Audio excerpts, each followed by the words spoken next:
బద్రీనాథ్ అయితే ఏంటి? నంద అయితే బద్రీనాథ్ అయితే ఏంటి?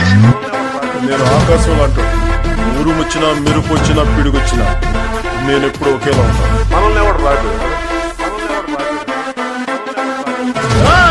అప్పుడే అయిపోయింది అనుకోకు, ఇప్పుడే మొదలయ్యింది.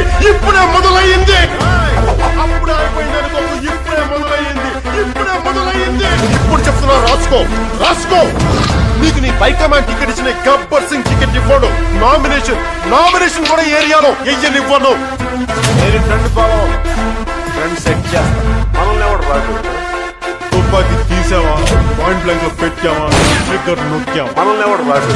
ముఖ్యమంత్రి పదవి వస్తే వచ్చింది లేదా మీకోసం నా సర్వస్వం, ఆఖరి శ్వాస వరకు మీకోసం నా జీవితాన్ని ధారపోతున్నారు. మనల్ని ఎవడు రాదు. నేను కూడా మన నెల్లూరు నుంచి ఒంగోలు నుంచి మాట్లాడుతున్నప్పుడు అన్న మమ్మల్ని ఇలా అంటున్నారు, ఇలా